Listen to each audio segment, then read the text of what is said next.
adopté. Nous en venons à l'article additionnel après l'article 35 bis avec un amendement 2548. Madame Laclais. Oui, merci Madame la Présidente. C'est un amendement, je crois que chacun connaît. Il s'agit en fait de trouver une solution à un problème qui est fréquent dans la vie des entreprises, qui sont obligées de procéder à des apurements de pertes accumulées avant de procéder à une recapitalisation. Et souvent, cette augmentation de capital, qui est précédée d'une réduction de capital par imputation des pertes accumulées et émission de nouveaux titres, eh bien, lorsque cette opération se produit, c'est la date de création des derniers titres qui est prise en compte pour calculer la durée de détention dans le calcul de l'imposition des plus-values, alors que de fait, pour les détenteurs, la date réelle est beaucoup plus ancienne. Donc, évidemment, c'est un frein à l'assainissement et à l'apurement des pertes des entreprises pour des considérations fiscales. Et c'est pourquoi cet amendement propose de considérer les opérations d'annulation de titres comme des opérations intercalaires pour le décompte de la durée de détention. Et je crois que, de surcroît, on traiterait ainsi de la même manière les détenteurs initiaux et les détenteurs en cours. Monsieur le rapporteur, l'avis de la commission. On a déjà abordé ce sujet au moment de l'examen de l'article 34 et on disait que si le principe, si la démarche n'était pas inopportune, on a quand même besoin de précision pour savoir si on parle des mêmes titres, si on parle du même montant.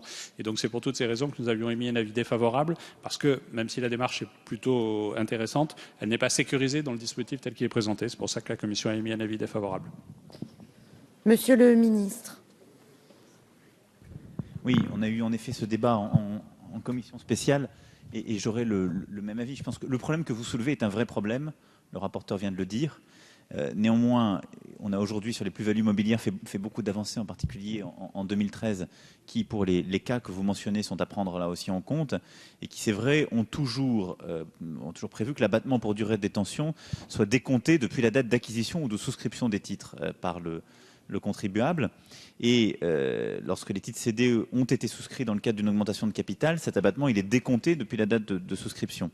Et finalement, on viendrait ici déroger à ce principe en introduisant une forme de complexité. Et donc c'est pour ça qu'on n'a pas trouvé la bonne solution technique pour répondre aux problèmes très spécifiques que vous avez mentionnés et que vous avez très justement levés. Et par ailleurs, les moins-values ne sont pas perdues fiscalement puisqu'elles sont reportables elles-mêmes durant 10 ans. Donc après, il y a des profils en effet d'investisseurs qui n'arrivent pas à les reporter. Et je crois que c'est pour ça qu'on voit bien qu'on a une niche d'investisseurs qui est ici visée, qu'on couvre mal avec le dispositif actuel qui néanmoins a permis des améliorations. Ensuite, on a des difficultés juridiques qui demeurent, en particulier d'inégalité de traitement, qui nous conduisent à devoir réitérer ici un avis défavorable. Mais je crois que vous avez permis qu'on avance. On va continuer à essayer de voir autour des quelques investisseurs qui sont aujourd'hui pénalisés en quelque sorte par le mécanisme que vous avez décrit, comment l'améliorer. Je ne pense pas que ce soit techniquement par cette voie qu'on y arrive de manière satisfaisante. Donc j'aurai un avis défavorable à nouveau, mais en vous disant que je pense que vous soulevez un vrai sujet. Madame Laclais, vous retirez ces amendements Oui, j'aimerais qu'on puisse peut-être nous dire par quel biais on pourrait trouver une solution à ce problème. Moi, je suis prête à retirer cet amendement et je suis loin de prétendre qu'il est inattaquable sur le plan juridique, Monsieur le ministre. Mais si on ne peut pas traiter cette question au moment de la loi croissance, je ne vois pas quel véhicule législatif ou réglementaire nous permettrait de traiter ce problème. Monsieur le ministre. Oui, il y a le sujet technique et puis il y a les cas précis qu'on veut traiter. Moi, ce que je vous propose, c'est que ce soit traité, et vous avez raison, c'était ici une fenêtre d'opportunité, on n'a pas réussi à le faire. Le président de la République l'a annoncé, des assises de l'entrepreneuriat, enfin des deuxièmes assises seront organisées au printemps.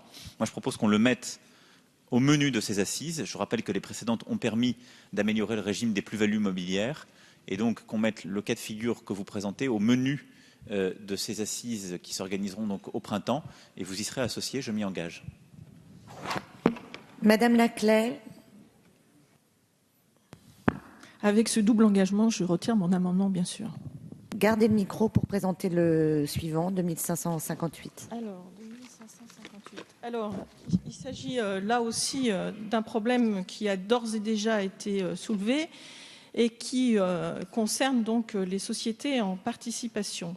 Alors, on le sait bien, puisque les expériences, mais aussi les études récentes nous montrent que de nombreux particuliers souhaitent investir des montants qui, certes, ne sont pas toujours très élevés, mais qui, finalement, consolidés, peuvent représenter des sources de financement très significatives en phase d'amorçage.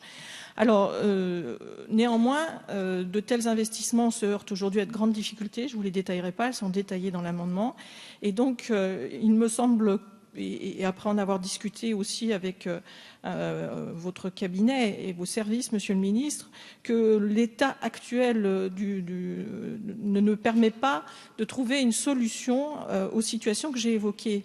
Mais il est indispensable pourtant de rendre éligibles au dispositif de réduction d'impôt les sociétés en participation. Et peut-être que vous allez me proposer de le mettre aussi au menu des assises de l'entrepreneuriat.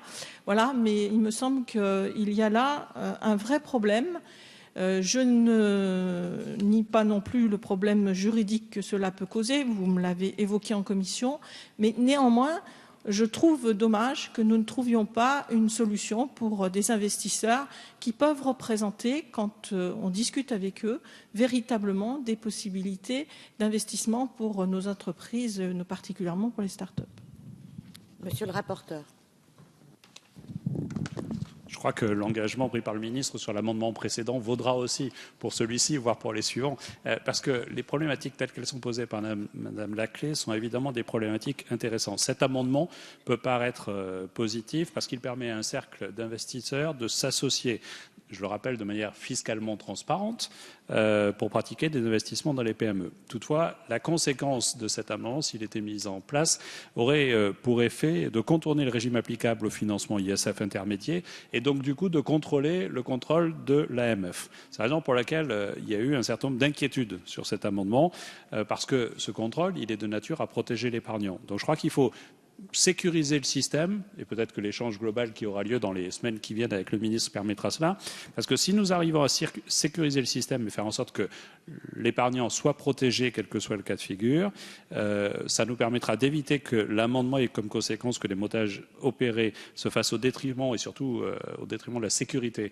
de l'investissement, et par contre favorisera l'investissement de ce type-là qui est particulièrement important. Je pense qu'il n'est pas mûr aujourd'hui, et techniquement il fait prendre un risque à l'épargnant, mais je crois que la problématique globale telle qu'elle était posée dans l'amendement précédent, comme elle l'est dans celui-ci, devrait permettre, en travaillant au fond, de trouver des sorties qui ne sont pas forcément exactement celles-ci, mais qui devraient favoriser ce genre d'investissement.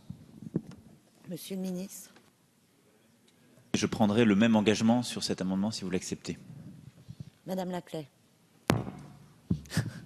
On prend l'électricité à chaque fois. Donc, moi, je le retire.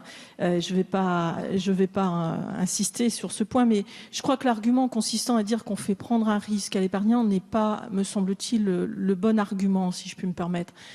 Parce que c'est pas le problème qui se pose. Alors je veux bien qu'on l'invoque ici, qu'on l'ait amené.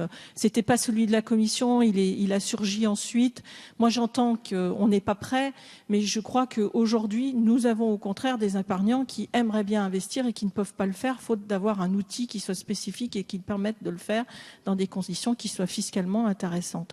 Voilà, donc je préfère cet argument, donc on me dise qu'on n'est pas prêt, mais pas laisser penser que ces sociétés en participation pourraient représenter un risque pour les épargnants, parce que si un jour elles sont mises en place, j'aimerais bien qu'elles puissent être un succès et non pas l'objet de quelques inquiétudes, à mon avis, qui ne sont pas légitimes. Madame Laclais, le 2527. Alors, si vous le permettez...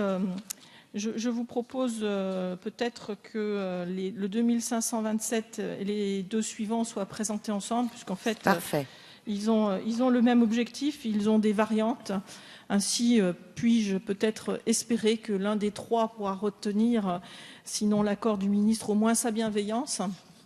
Il s'agit là aussi d'un problème que j'ai déjà soulevé, puisque c'est un sujet qui a été l'objet de discussions et aux lois de finances et au moment de l'examen en commission. Alors aujourd'hui, donc, nous avons une réduction d'impôt au titre de l'IR et de l'ISF qui est accordée aux personnes physiques. qui effectuent des versements au titre de la souscription au capital de certaines sociétés non cotées. Les conditions d'application de l'avantage fiscal est subordonnée à la conservation des titres reçus pendant 5 ans, à l'exception des cas de sortie forcée qui sont bien précisés, c'est-à-dire une cession stipulée obligatoire par un pacte d'associés, et donc avec une obligation de remploi dans les 12 mois qui suivent la sortie pour une durée égale au temps qui reste à courir par rapport à l'investissement initial. Or, cette limitation de possibilité de sortie avec obligation de remploi a de nombreux effets pervers pour les investisseurs et donc les souscripteurs, entre autres, n'ont aucune garantie de retour en capital à l'échéance des 5 ans. Le réinvestissement leur faisant perdre à nouveau un risque total.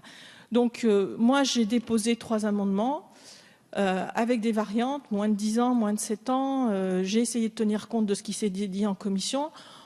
Moi, je dis les choses, vous dites souvent, Monsieur le Ministre, que vous les dites honnêtement, je vais les dire honnêtement, parce que c'est aussi comme ça que je ressens. On a avancé, et je suis la première à le reconnaître pour les CIBA au moment de la loi de finances rectificative de 2014. On a avancé au moment de la commission avec la durée de vie des CIBA. Je crois que c'est un des derniers problèmes qui reste. Si on pouvait avancer ici à l'Assemblée, quitte à refaire un travail complémentaire au moment de l'examen au Sénat, moi je suis tout à fait prête à le faire. Mais je crois que ce serait vraiment un signe extrêmement positif qui serait donné qu'un de ces 3 amendements puisse aujourd'hui être retenu par notre Assemblée. Je vous remercie. Monsieur le rapporteur, l'avis de la Commission sur ces 3 amendements, 2527, Alors, sans prendre le risque 2542 d'être et bavard et de revenir 2543. sur l'amendement précédent, je crois que le risque pour l'épargnant, il est que si l'amendement a été voté, il permettait d'ouvrir la souscription directe à des plateformes de collecte comme le crowdfunding et du coup d'exposer l'épargnant à un risque.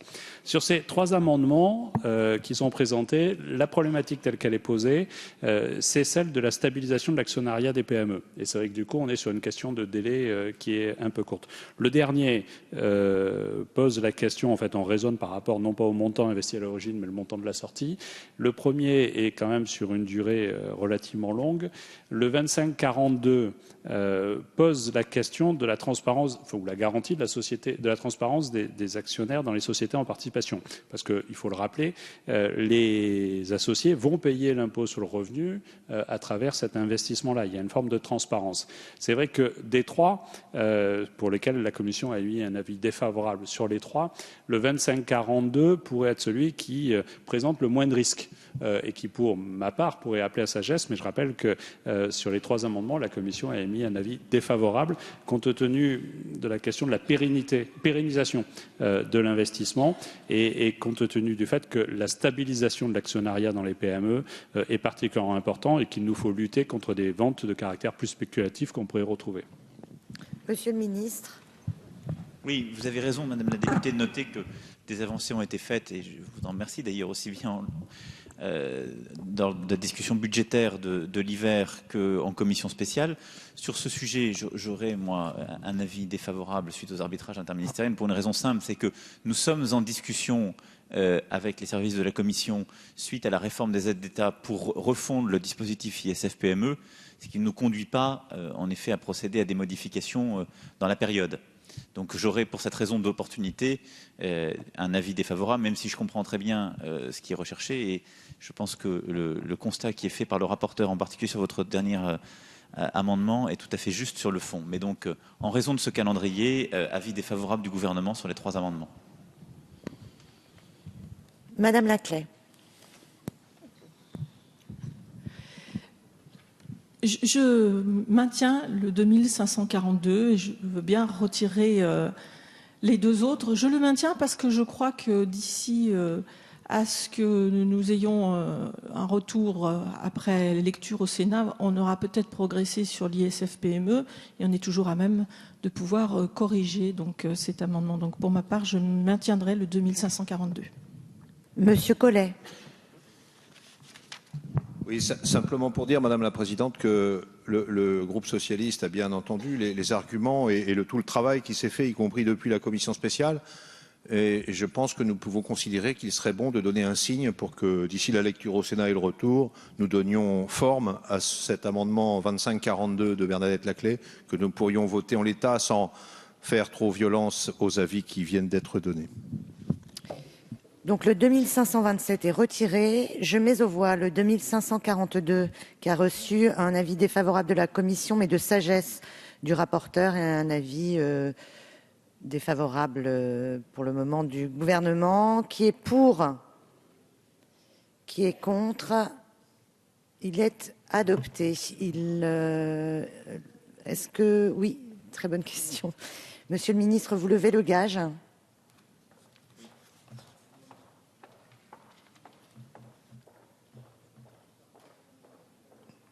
Le gage indiqué dans le grand 2 de l'amendement, qui est très classique.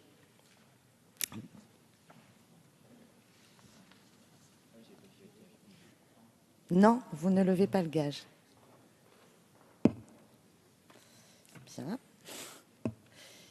Bon, ben voilà, le gouvernement a refusé de lever le gage, Madame Laclais. Le 2543 a été retiré.